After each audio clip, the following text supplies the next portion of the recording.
make sure itapita, because Raila akisoma na Uhuru amesoma na mimi nimesoma na Matiang'i amesoma, sio kitu ni sawa.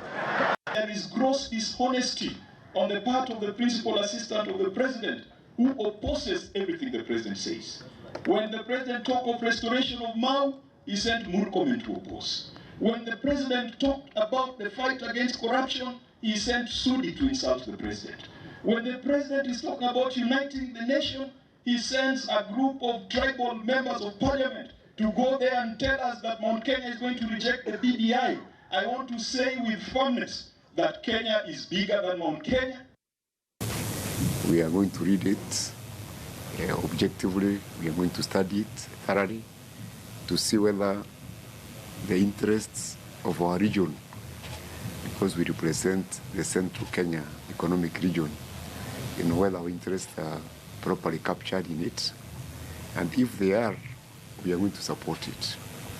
Then if they are not, then we'll reject it. If BBI is a good thing, why are we being given lectures that this BBI will pass? It must be pushed by all means. We don't care who does not support. If we are trying to bring Kenya together, why is it being pushed on the throats of Kenyans? Okay, so we're talking about the BBI report that is essentially supposed to be presented to both President Uhuru Kenyatta and former Prime Minister Raila Odinga. And they're looking at what are the likely proposals in this particular report. There's been lots of speculation. We're speaking to Alutalala, who's a political analyst. We also have Ambrose Sweda, who's joining us from our City Center studio. Alutalala, so Abdikadir Mohammed, speaking to Sophia Wanuna earlier on, said some of the issues that BBI seeks to address are already in our system. They're already in the Constitution. So the problem is implementation. From where you sit, what are the issues that the BBI report must address to get the public goodwill out there? Linda, to be honest with you, I have great difficulties in appreciating what it is that the BBI sets to do, other than the restructuring of the government system. I say so because the bulk of the issues that they have raised in the 9-point agenda are not new. They are issues that have been dealt with many times at the taxpayers' expense. Let's look at the issue of election problems. Johan Kriegler has been around and he has a report which nobody bothers to look at. Let's look at the land problem. We have the Ndungu land report. Nobody cares to look at it. Inclusion, which seems to be their main banter. Inclusion. Mzee Kaparo's Cohesion Commission has a whole report detailing which tribe has the most jobs, which tribe is most employed, which tribe is most disadvantaged.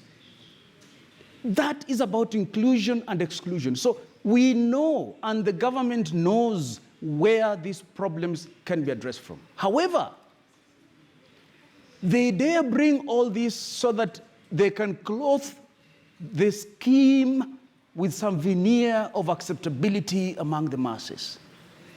If indeed we want inclusion, whose inclusion are we talking about? Is it an inclusion of the political leaders? Because when we restructure the system of government and bring in the parliamentary system, and my brother Weda has pointed out, the idea seems to be that whenever we have had elections, other leaders end up getting nothing. And therefore, we need to create room for almost everybody. And I find it funny the way my brother says that even retired president will have a position. Indeed, it is allowed to imagine that way. And so, if it is inclusion, then it is not inclusion of Wanjiko, Nariaka, and Atieno. It is inclusion of the political leaders. In 1997, and history is very important, Linda, here. In 1997, Honorable Raila Odinga abandoned opposition when he was with NDP and joined Mzee Moi. And that time it was said that by joining KANU, it will bring the inclusivity and the unity of all tribes. That was 1997. Come 2002, we were worse divided than we were then. Many years down the road, That did not work. Come to President Mwai Kibaki. Honorable Raila Odinga again for Narsumkate. The idea being that when leaders work together, then there is unity. That's a fallacy. Leaders are avoiding the underlying problems of this country. Okay. You don't need a BBI to tell you, for example, that our brothers from Central Kenya, or our brothers from Eastern, or our brothers from Luo Nyanza are more advantaged than others. You don't need BBI. All these cutting issues is meant to give it a veneer of acceptability so that they can pass what it is they want, which is basically having a new political dispensation where opponents are elbowing each other. And the target in this one is Arap Ruto. He's the guy who has to pave way. And that explains why he is livid. Whatever you do, you will not dissuade Arap Samoei Ruto from the fact that the BBI is meant to elbow him from the dining table. How is that going to be inclusive? How is that going to unite the country? You've heard the kind of sentiments that Cherargei has given. You've heard the kind of sentiments that have come from the leaders in Mau, to the point that some are now actually saying, sisi sio wale ambao tunarusha mawe tunangojea tear gas. Sisi ni mambo yetu tunatujua. What are they saying? That is how emotive it is. Linda, this thing is going to split the nation unless these leaders go back to the drawing board. Abdi, I hear you. Abdi Kadir Mohammed actually said, look, we are actually setting regions against each other, because when you get governors sitting down and saying, unless we have a review of the constituencies and we review the boundaries and it's one man, one vote, we're not going to accept a parliamentary system, because at the end of the day, we want to represent our people. And there's all manner of reactions from across the country. Whether BBI is supposed to tackle 9 issues: ethnic antagonism and competition, lack of national ethos, exclusion, unviable and unsustainable devolution, politically and economically divisive elections, unsafe and insecure living, corruption, inequality in economic opportunity and outcomes, and unprotected rights and unacknowledged responsibilities. From where you sit, what is this one thing that must come out in the report that would make it make sense and make it acceptable to Kenyans out there? I really, looking at the constitution we have, I've been looking in my mind, trying to think and synthesize and see which particular thing. And I look at it and I see our problems are not in the constitution. For instance, the jobs. Young people, we have almost 70% of our young people who want jobs. That has something to do with an economic solution. But if the BBI was to deal with this, what looks like ethnically slanted government composition, where you find, for instance, the Jubilee government, our Jubilee government, if you look at the cabinet, half of it comes from either where the deputy president comes from or where the president comes from. And all this, the constitution has already provided for them. So that looking to BBI is basically sending the people on a red herring. Our problems are 3 main. 1, creation of jobs to our very many young people who are viable, ready, educated, and need jobs. That is an economic question. Number 2, we need affordable, quality health care. That is an economic angle. That is not in the BBI or in the constitution. Number 3, food security. Food. A country that cannot feed its own nation. You see some people are dying in Baringo, some are dying in Turkana, some are dying in Nairobi. Then you hear that 10 billion is being spent on BBI or BBI. So looking at it, I've tried to organize to see what one thing would solve our problems. And I do not see it, because our problems are basically management and economics. And that is why we had a lot of hopes when the president was coming into power, and the deputy president was coming in power, and they came with what is called 4 agenda items. Amending the constitution, tinkering with the constitution was not part of the deal that they put to us on the table. It was job creation. As we talk today, people graduate from university, from colleges, they have nowhere to go. They can just throw stones, and this we are now not addressing. We are 56 years after independence, we still have people dying of hunger. We still have children dying and people dying because there's no anti-rabies in our local dispensaries. These are structural economic issues that have to be dealt with in form of management. And I know the president knows this. So the BBI thing is a red herring because we have failed to deal with the crux of the matter. I myself have said, as long as I have ugali to eat and I can go to hospital and be treated and there is security and then there is equality, it does not matter whether Raila is president or Uhuru or Ruto. But now if basic tablets, malaria tablets is not there in the village, you have to, if you are not rich, you die.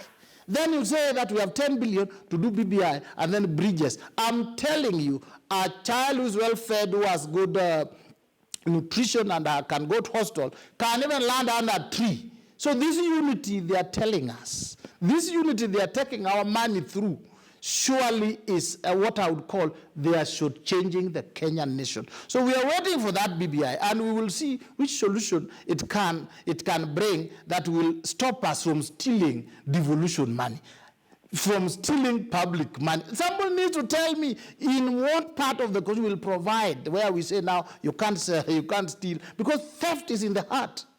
It is the heart of man that is inclined to evil. It's not the document, it's not the constitution. So I would appeal to the president that before the 2 years expire, please look at the 3 major agenda items in order of priority, things which hurt the Kenyan people, so that you fix the economy. Now it is terrible. So it needs to look at the issues and that affects the mwananchi out there. So I hear you. Both of you say we do not need the BBI to show us the way forward.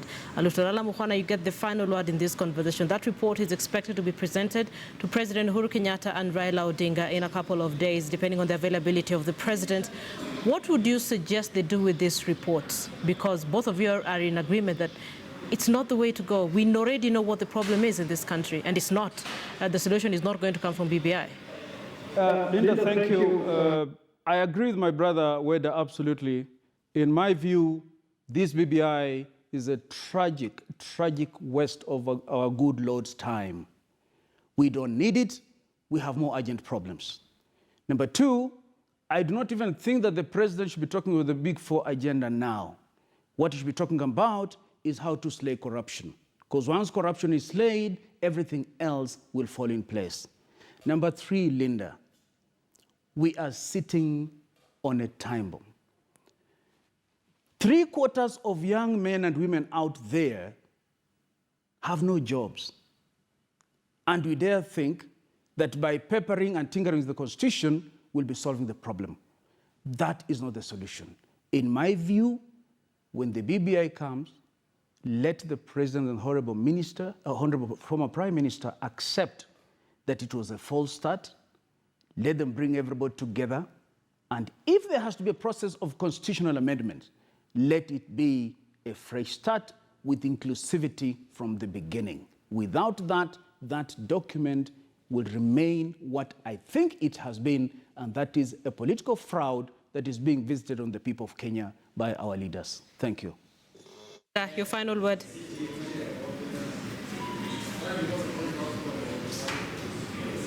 Weda, you get the final word. I want to hear your final word in this entire conversation as we wait for that report to be presented to President Uhuru Kenyatta and Raila Odinga. My final word to His Excellency the President. My President, we love you so much. We really want and we were very hopeful.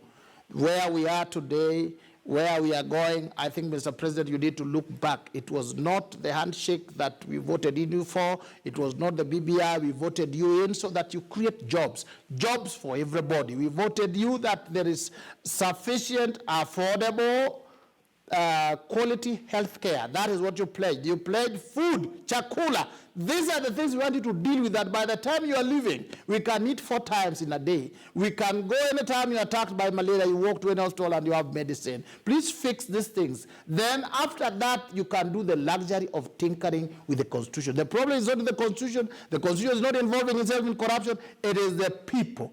Do things that will improve our lives, and then we also pray that the people's hearts change, so that stealing, the heart of stealing and corruption is eliminated, so that we build this country together and we grow. Okay, that hard thing, I'm still waiting to see how it will happen, but a very big thank you to Ambrose Wed, political analyst who has been speaking to us from our city center studio. Thank you for your time. Dr. Alutalala Mukhwana, political analyst who joined us here at our Mombasa Road studio. A very big thank you as well to Abdikadir Mohammed, former presidential advisor who spoke to our lead reporter Sophia Wanuna. I'm Linda Ogutu. So all my guests say we do not need the BBI to show us where to go. The report